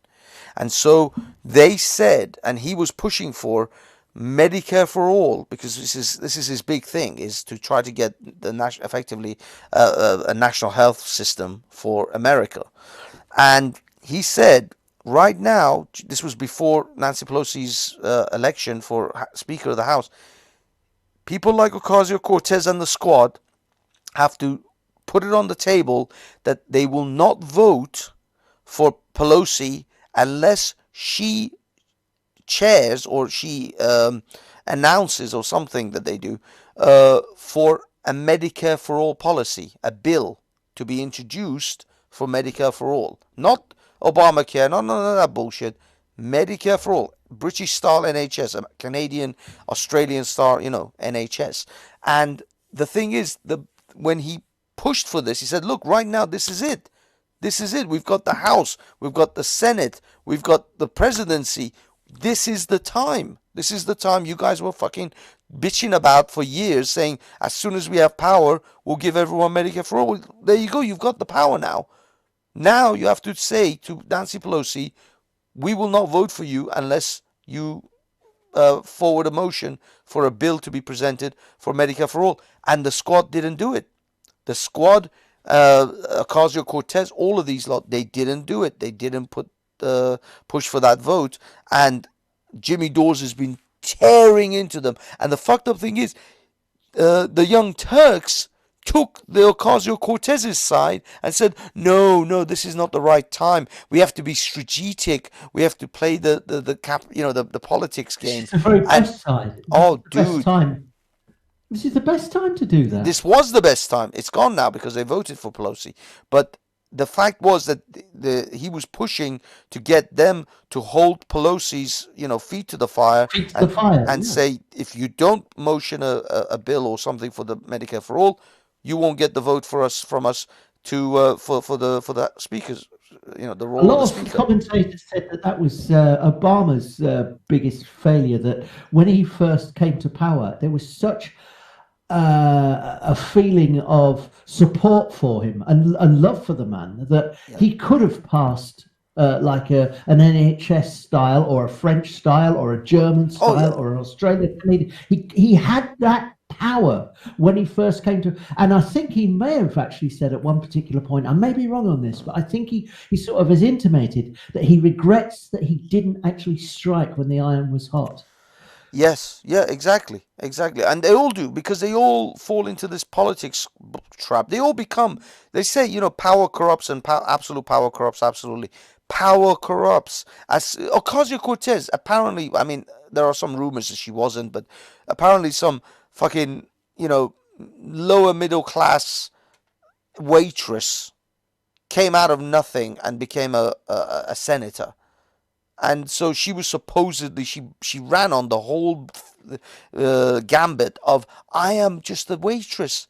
I'm one of the people, just like fucking Sadiq Khan talking about his dad being a bus driver. Well, that's what I thought. I genuinely believe that was the deal with Yeah. her. I thought, Well, there's a lot of her politics that I didn't agree with, but I thought that she was the real deal when it came to good old-fashioned, what I would call sort of good old-fashioned labor socialism, where yeah. you look after working people. I thought that was her. Until you I get to thought that. Capitol Hill, then shit changes. This is what What the fuck changes it? What the fuck happens money, then? dude. Money changes you. What do you mean, money? What? Money, What? dude. What? When she went to Capitol Hill, she couldn't afford a flat. She couldn't afford a No, I deposit know. on a flat at Washington D.C. because she had to move from New York to Washington D.C. She couldn't Yeah, afford she the had to live flat. on somebody's couch initially. Now she wears Chanel fucking suits. She wears fucking Gucci and Chanel. Most of her suits. Look at the suits she wears. You think those are cheap? They cost more than our houses. Well, there's one. Tucker Carlson did one about 2 years ago where he actually showed the salary of like the average congressman or senator, and it's something like it's $250,000. It's something like that. It's about 250,000 a year or something like that. Yeah. And the thing is that it compared the salaries that these people are on with the houses that they're living in, right? And in Washington, it ain't cheap to buy a house, right? And a lot of these people, like Nancy Pelosi, they're living in sort of like 70 million Yeah, mansions. of Yeah. course. Because And he did this. It's a great clip actually, where he actually shows about 5 Democrats, and they're living in these vast mansions that are sort of 40, 50 million dollars, yeah. right? And he said they would have to work for something like 80 years. Yeah, on that salary to actually afford that. So Yeah. clearly So they're not making their money from those salaries. That's not where the real money comes from. Have you ever seen a film called The Distinguished Gentleman with Eddie Murphy? no, Dude, no, oh, no, no. watch it. Watch it. It literally lays it out on the table for you of exactly how Washington works and exactly how politics in Washington works and the finances and the money. The fact is that most of these senators and stuff, they are getting so much back, what's it called? Kickbacks from all these different things because the corporations, if you go and look at Nick Clegg, go look where Nick Clegg is working right now. Oh no, no! I told you that. Like, listen. You Exactly. know that. Remember that speech? You remember that talk last week where you actually said it should have ended 90 minutes before it did, and Pavlov said I had to lie to actually get this show finished, right? Well, on that show, Yes. right, I told you that Nick Clegg, Exactly. and you expressed surprise. So I think that I told you the first time. Yeah. I told you about that. Yeah. I think no, I'm pretty sure you did. No. I'm trying to be funny. No. But what I'm saying is, no, you're absolutely right. But what I'm trying to say is, these people do not. They get corporations that come to them and say, look, you put this bill through, you put these little jewels inside these bills for us to be able to, get have tax havens and tax loopholes, and we will take care of your shit. What's it called? Tony Blair. I mean, what's the salary of the prime minister in this country? Like 200,000 pounds? I forgot. It's not even 200. It's like 150K, something like that. And yeah. Tony Blair, after No, I don't think it's even that. I think it's about 120, something like yeah, that. It's not a lot. It's not a lot. well, it's like a reasonably high-end corporate person's rate of pay. Tony Blair threw a wedding for £3 million for his son. You think he got that out of £120 a year salary? Where did Tony Blair get £3 million to have a wedding One for would his be son? one would be from a book deal. The other thing Oh, would oh, it's the be book deal, is it? You honestly think he stole that much of his fucking memoirs? he's I'll tell you what, he's yes, he's show. But the other thing is, it's the mashed potato circuit that you go over to America and you will talk to a whole load of people across America, Yeah. and each one of these, they will charge. Clinton, he'll still do it now. Bill Clinton. Yeah, yeah. People love listening to Bill Clinton talk, and he will actually Oh, yeah, yeah. charge like 150 a pop for a like 45-minute speech. Yeah, yeah. I mean, I And know even Hillary Clinton is, charging some serious, hundreds of thousands of dollars for each speech she gives as well. But I can understand Bill, but not. I can't imagine. Why yeah, would anybody want to pay big money? Listen. If there was a chance to see Bill Clinton, I would listen to what he had to say, because I think that there's there's an intelligence there. I don't know about her though. well, Hillary Clinton was Secretary of the State. She was a senator for Yeah, decades. well, yeah, yes. But does that mean that she's got anything interesting to say? Well, I know. I mean, I don't particularly know, but I mean, let's be honest. She definitely rubs shoulders with the some of the most powerful people in the world, and she's literally Yeah, married yeah. to an ex-president of the United States. Those things carry. I mean, I'm sure Michelle Obama even now charges a fair sum to make appearances and talks, and she did fuck all. I mean, she's a lawyer, but she's never even Well, been in politics. they're talking about her being on the next sort of presidential ticket, aren't they? They reckon Well, that if she went forward, she'd do a Trump. She'd actually yeah, but get elected. who knows? Who knows? But the thing is, not certainly not for the next round, because people are going to be fed up of. You see, this is the thing. This is another pattern with Americans. They first do a Republican, or they do a Democrat, and then they get bored or pissed off with the Democrat. Then they flip to Republican. Then they flip back to Democrat. Then they flip to Democrat. I don't. I mean, from my lifetime, I don't remember a like, apart from, I mean, the same Democrat being elected twice, 2 terms, that's fine. Obama did it, Clinton did it, etc. But I've never seen America go Democrat 2 terms and then Democrat again for another term. With a new president, and yeah, I know Yeah, what you mean. Yeah, because if you sort of think back, you got Reagan, he was 2 terms. You had yeah. Bush, who was a bit peely. He No, he was only one term. Republican. Yeah, but it was only 1 term. Yeah, And after like 3 elections, people had got sick of. They in this country, it's 14 years. They reckon that Blair was running for about 14 years. yeah, Conservatives tend to, if they get into office, they can run for about 14 years.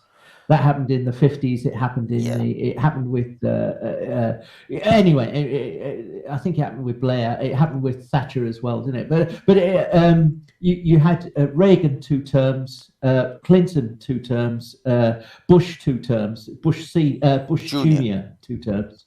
No, Bush Senior only got 1 term because he lost to Yeah, but Clinton. George W. Yeah, but got George W. got 2 terms.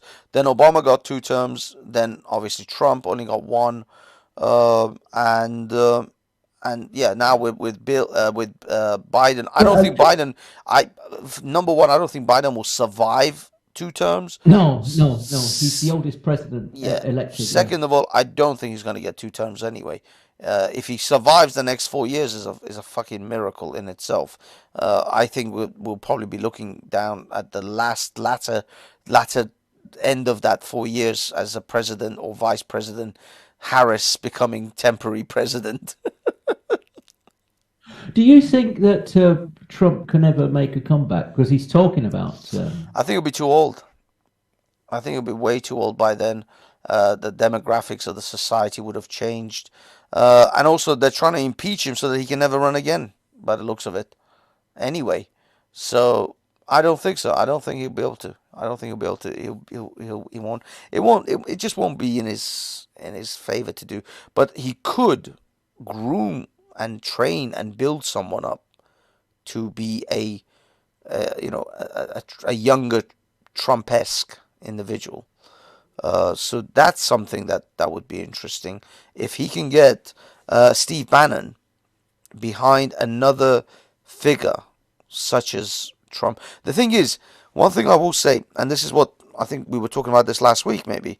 They were like, would there be another Trump? Not if that person comes through the usual political route. The political machine. Yeah, Yeah. if they come through like a senator or a governor or this, It's got to be someone like Elon Musk that is totally independent of politics, and they can possibly, yeah. actually they've got forgive I'm sorry if you're listening, Pavlov, but they've got fuck you money. They've got like enough money that they can sort of say fuck you to the political Yeah, sort I of mean, parent. the thing is though, someone like Elon Musk, apart from the fact that he's incredibly busy with so many other things, Oh yeah, no, well, Elon Musk wouldn't make it. He wouldn't be able to become president anyway. He's not born in America. He's right, South yeah, yeah. African. Uh, Well, you see, there's another thing. I think there's a lot of good people that are put off because they're going to go into just about every nook and cranny of your life, and they will find anything. And oh yeah, I don't know about you, but I've got skeletons in my everybody has. closet. I think everybody has something that in their closet, and I wouldn't put my name forward to be anything like that because Yeah. that would be found, and Well, it would become. you have to fight the slings and arrows that they're going to throw at you. You have to have that sort of. I mean, look at what Trump went through just in 4 years. It's unbelievable how much shit he got. I mean, he was what's his name? That Colbert. I used to like Stephen Colbert. I used to like the show. I used to watch the show. It was funny. He just went on about Trump so much. I had to unsubscribe from the It was fucking. exactly the same with me. Exactly the same. I used to really like that guy, and he sort of went. Yeah, Well, yeah, the thing is, exactly. it was just a one horse, what's it called? A one trick pony show. It became just one thing. It's like, dude, you're a comedian. I'm sure there are other shit happening in the world other than Trump. Well, no, but that seems to have happened across the board with all comedy. You can't watch Have I Got News for You? You can't watch the news. You can't listen to the news quiz on Radio 4. You can't listen to Mock the Week. It's all gone woke. Well, yeah, I mean, that's because of BBC. I mean, anything on the BBC is of course going to be woke. I mean, What do you mean? Of course, it wasn't this way in the past. It of wasn't course this not. way. But that's because in the last 5 to 10 years, all this social media and shit has turned all these other forms of media, the old media, into woke media because they won't, they think they have to appeal to these fucking idiots. I mean, look at someone like Frankie Boyle. Frankie Boyle has made some of the most cringiest jokes ever. I mean, shit that made me go, holy crap. Oh yeah, no, I know exactly what you mean. Yes, yes, Yeah. yes. The shit he literally said the reason Jordan, what's her name, Katie Price, has married an MMA fighter is so that he can stop her disabled son, which I forgot the name of, from fucking her. He's talking about Yeah, a no. blind and mentally disabled boy. And he went with that fucking joke. He went with jokes about the Queen that were like unbelievable. He has said some of the most cringy and just gasping things that, as I say, someone like me, I consider myself just literally digging the gutter at all times and digging the lowest pits of shit as possible. And I still went like, holy crap, dude. That's harsh. No, no. I mean, politicians or famous celebrities, they're sort of fair game, but somebody that's like mocking handicap is just not acceptable, is Yeah, it? but Frankie Boyle has done that. Frankie Boyle's gone after everything. And Oh, I know, now I know, I now he's know. a fucking woke fucking comedian he's Is talking he shit woke? about Ricky Gervais. Is Ricky he woke Gervais now? is like a million times more vanilla than Is he woke now? who? Is as Yeah, is he gone woke? he's got his show. He's got a show on fucking BBC. Effectively, he just brings on BLM supporters who pretend to be comedians who are bland and boring as shit. And they're just BLM protesters, effectively. It's just a fucking giant BLM protest fest. Well, that's what's happened with Mock the Week and with the news quiz, and yeah, that's what's happened with that. Have I I got mean, news for you? I got rid of I got rid of the BBC license because I can't I I haven't can't watched the BBC in years. I don't even know what the Oh, fuck's going on there. I stopped having a license because I It's don't want to pay useless. for propaganda. I Yeah. don't want to pay. Well, I said I stopped watching it. I haven't actually watched the regular TV in years now. My TV, my screens, I don't even consider them TV anymore. I just consider them just monitors. They're only connected to the internet. I have no aerial. I have nothing. I just connect to the internet, and I watch everything through the internet. Everything I consume. My concern is that I mean you're hardworking, so you're probably your main focus is probably on your job and getting by and all that sort of stuff. But my concern is that there's a lot of sort of ordinary working people.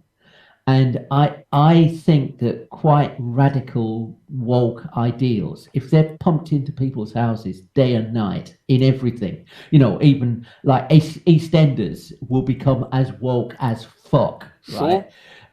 Uh, it becomes the orthodoxy, it becomes the norm. You know what I mean?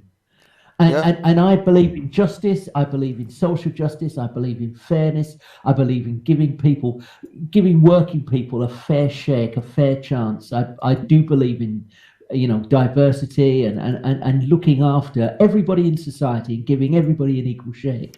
But I'm concerned with this, critical race theory and where it's going Mm. and how it's manifesting itself, and I fear that with the BBC the way it's going and pumping all this sort of wokeness into people's houses day and night, that it just becomes the accepted view. People just start to accept how it is. Mm. That's the truth. Well, this is the problem. I mean, the way I see it, or at least the way I'm hoping that it will go, is there's been an overcorrection right now towards wokeness, and then hopefully the pendulum will swing back again to the center, hence centrist supremacy. And so hopefully there will be a correction, but I think there'll be a lot of casualties in that, and I think the BBC, and I'm hoping actually the BBC will be one of the biggest casualties of this, as in the government will pull funding and they will pull the license from the BBC, There's a and they have to strange become private.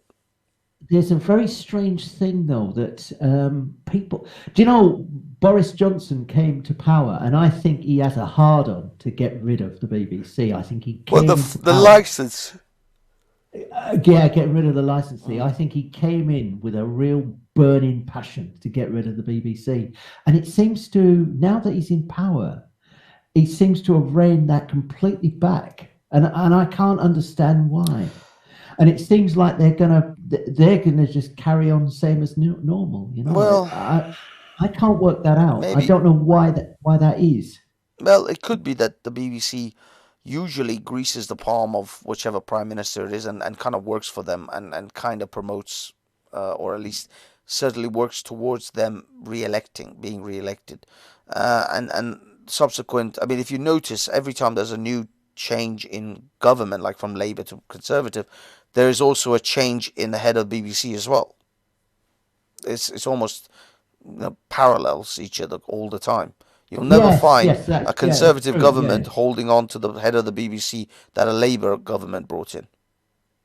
yes. And in fact, the prime minister is a little bit impish actually. He said, "I want Charles Moore to be the next general." Director Yeah, General, and this is the guy who, for the past 30 years, has campaigned to abolish the BBC. yeah. And he wanted to make him Director General. He actually declared, "I want my candidate would be Charles Moore." Now, I don't know whether that was ever a serious thing, but it must have put the fear of God into people at the BBC Well, broadcasting. yeah. I mean, I be honest. I just don't care about, because I think the BBC has an unfair advantage. The BBC has taxpayer money, uh, to promote its propaganda, and that is unfair. And it shouldn't, as I say, it's like it's forcing us to accept this propaganda. I think the BBC should be put on a private market, just like all the other TV stations, and they just have to compete. And if they then, when they're forced to compete on equal footing with every other uh, sort of commercial uh, broadcasting outlets, then their wokeness will, will say go get woke, go broke. Uh, There's there's radio on YouTube, talk radio mm, on YouTube, yeah, yeah, I listen to them. and yeah, Julia Julia Hartley Hartley, Brewer. yeah, and she had a BBC executive on there, and he lost his shit during an interview with her because she started talking about overmanning. And Yeah. one of the things she says is that my license fee pays for extreme overmanning at the BBC, Mm. and this bloke started huffing and puffing, and he said, and she said, I go to, because I'm a little bit of a sort of minor celebrity personality, a pundit. If they want somebody on there, I'm sort of very often asked on to. TV channels, to news channels, for a comment, just to sort of balance it up. They'll get a lefty and they'll get Julia Hartley Yeah. Brewer, conservative, on, right, to sort of show the other side. And she says, every time I go to the BBC, I notice just the sheer number of people in the studios, and you think, and she's sort of thinking, what does he do? What's she do? Right? What's she do? What's her job? And you just don't see that if you go to Sky. You just don't see that number of people. And this guy, he made a complaint to Ofcom after the interview, tried to get her sacked There you because go. he thought that she was in. Yeah, we're coming up to 10 o'clock. We've had a nice talk. Damn. Should we stop it? Should we stop it now? And Yeah, you've yeah. talked for 2 hours. You talk for 2 hours, or No, no, I don't mind. I mean, I say I'm more than happy to just let things flow if they're flowing. But if you're good, Ned, I'm good. Then sure, yeah, it's a good time. 2 hours is a pretty decent length anyway. Most people start to lose attention after that, and I think that most of them lost what attention after 40 the minutes. 8 people that's watching, including the reanimator, right? I know. We've Oh, actually got a few people now because the thing is, as these streams go, the longer they go, the more people are like, okay, what else is going on? So people start effectively the equivalent of channel hopping, is YouTube surfing, and then they'll come across our content because we still exist in that YouTube in that Speakers Corner bubble. So I posted this live stream on my YouTube posts as well as Twitter. So people would start to get hold of this. It's a slow process because we don't get any help from YouTube's algorithm. YouTube's algorithm is it just kills us. oh no, but you know what that's about. Look, if you want to get onto their algorithm, apparently you've got to be posting stuff every couple of days, That is right? true. That is And true. so because you're only posting once a week, and you're not on for very long, and you're not getting like enormous numbers, with respect. Yeah. You're not getting the kind of numbers you get with Banksy Oh Style yeah, yeah. Live. I know because I've got. Right. So you're not going to come up with the algorithm. And in any case, I think that the YouTube seems to be getting away from the little independent creators like yourself, like Sargon, and they're going after. If you put in any kind of political comment, I want to find out about. Biden's administration, Mm, you will get a news network. yeah. Whereas in the past, you get some sort of tinfoil hat wearer, Yeah, you yeah. Oh, know. yeah, yeah. I mean, they're now promoting just on. I mean, the first, I don't know, 20 results is literally just news outlets, proper commercial news outlets. And then you get to some YouTuber, individual independent guy like me and not even me. You'll have to then filter through the big YouTubers like Sargon and so on before you even get down to the little guy like me. By the time if anyone actually finds one of our videos, it's practically a miracle. So yeah, you're right. You're right. Most of I think we have to be a bit more clever with our hashtags. I think we're gonna have to include a lot more Speakers Corner characters. So when people search for Speakers Corner stuff, we pop up. I don't think I've written enough hashtags yet within the description box.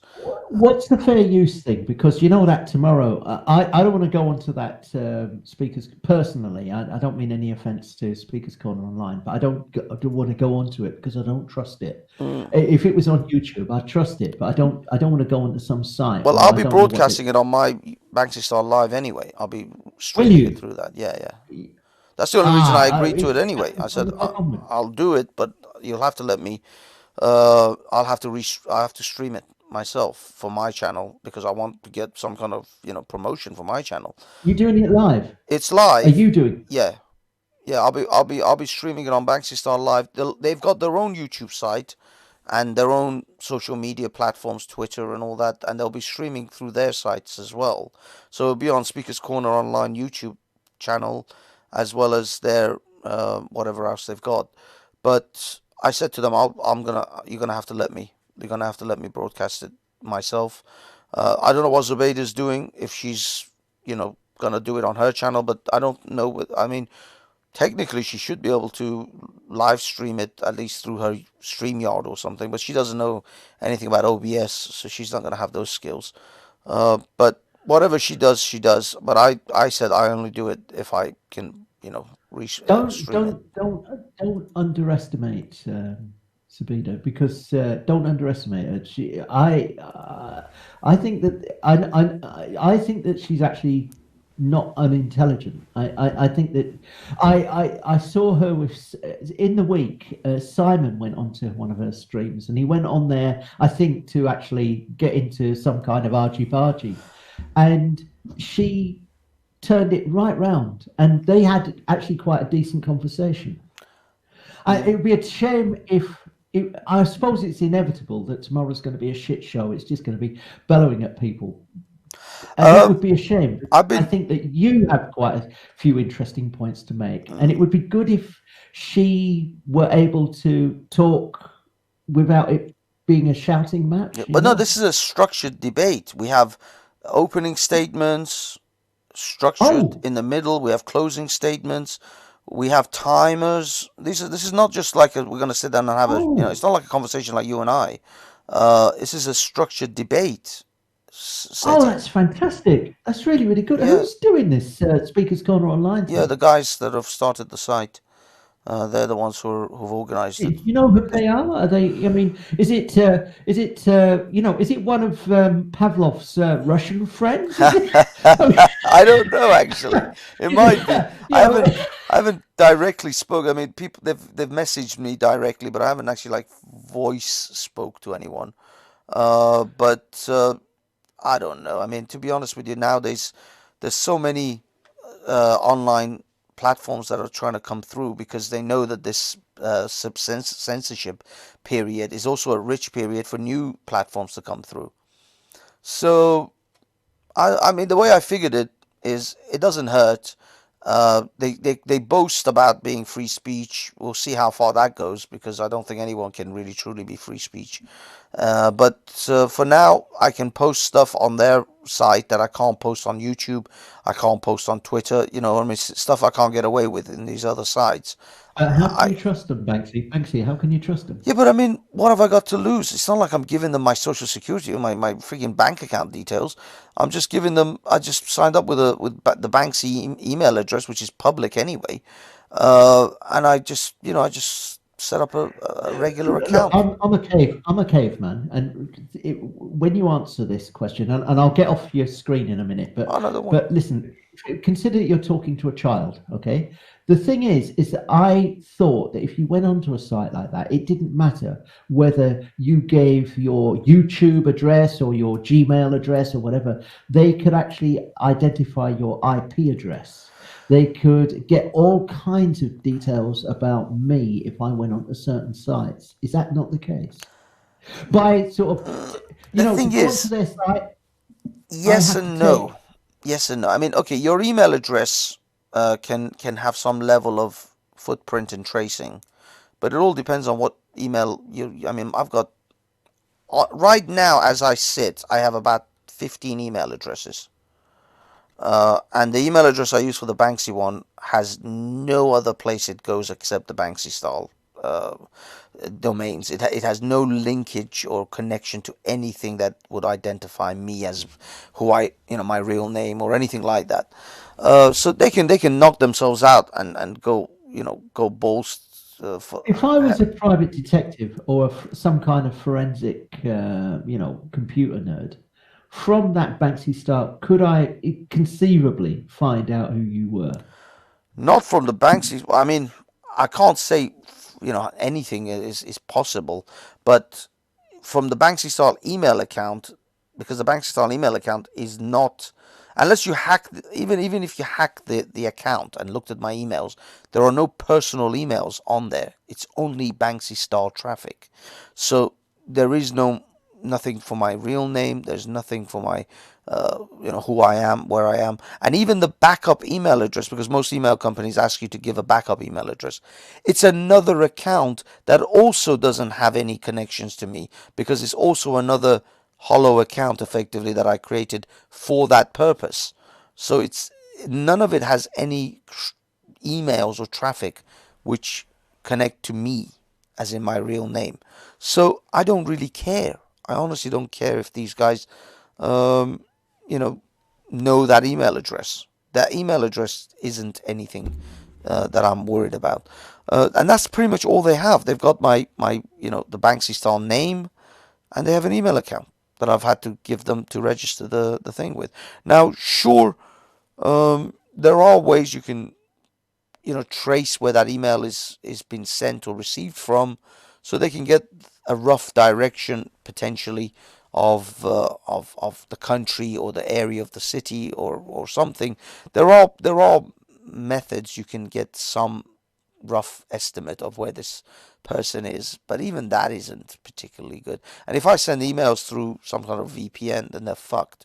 Um, so it's just, I mean, dude, I don't see. All these other social media companies. If you use WhatsApp, you're 1,000 times more fucked than if you're using, I don't know, Speakers Corner Online or Rumble, because WhatsApp is literally now sending all your messages, photos, and videos to Facebook. They've changed their terms and service, and they're now doing that directly. They're not even hiding it anymore. They used to bullshit you and tell you they're not sending any information, but secretly they would send all your contacts details to Facebook. They've been doing that for years.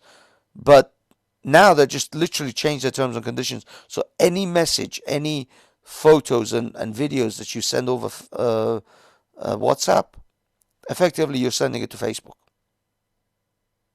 I wouldn't have thought that was legal, actually. Oh, I suppose if you sign it in the contract, Exactly. and who reads the contracts? Who reads those terms and services? Who reads those? Exactly. You just click yes, yes, and that's it. Right now, WhatsApp has become a fucking shit show. That's why everybody's moved on to Signal, and Signal's servers are fucking jammed up because they can't handle the traffic. But I think they might get it. I don't know. Actually, yeah. Come to think of it, I can see the Signal is experiencing technical difficulties still. So Banksy, it's been a real pleasure talking to yeah, it's you been a as pleasure, mate. always. Okay, you take care. You too, Okay, my good friend. Let's do yourself. it again soon in another place. Look after yourself. You too, mate. Have a good night. Bye bye. Night. Okay, guys and girls, you're back with me. At the moment, I don't see anyone else willing to jump on.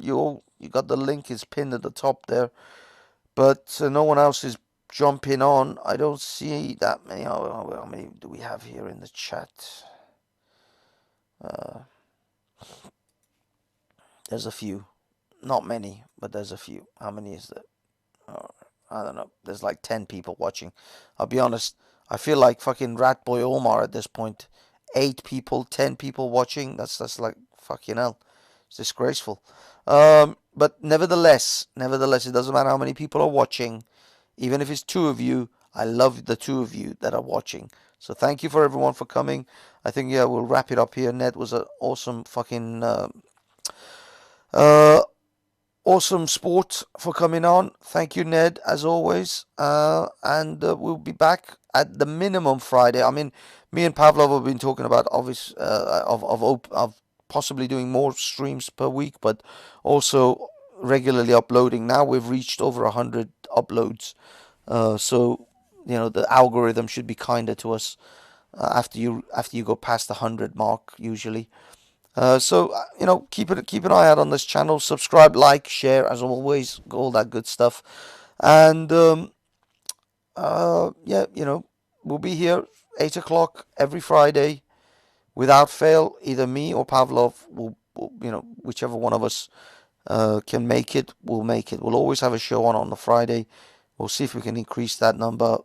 But at the moment, I'm way too busy with so many other sort of work and projects that I'm not sure. Thank you, NCP. I love you, NCP. I love Ned. Thank you, Ned, for jumping on. Atheist Steve, Reanimator, Old School, McCoy, um, everyone that showed up. There's quite a few people actually on this list. I may not be able to get to you all, but thank you for coming. Atheist Steve, of course. And yeah, have yourselves a wonderful night, wonderful weekend, and enjoy the lockdown. Don't try not to kill your family members,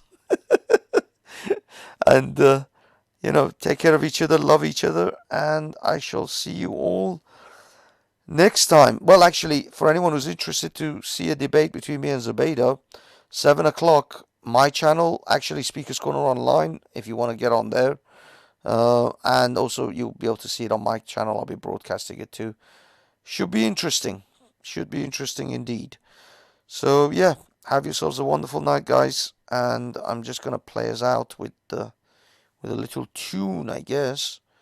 Let's see if we can find the fucking piece of music that we can play out on.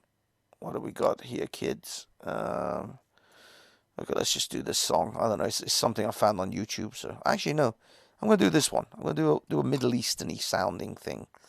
I found one that was quite Middle Eastern-y from YouTube. YouTube's showed me one. Where is it? Where is it? Son of a gun. Where is it? Oh, you son of a beast. Here we go. Here we go. Is it here? Is it here? Is it here? I think I found it.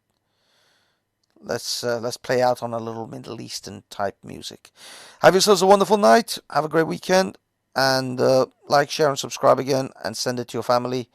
And next Friday, 8 o'clock, we'll be here for sure, and hopefully during the week too. But in the meanwhile, ciao.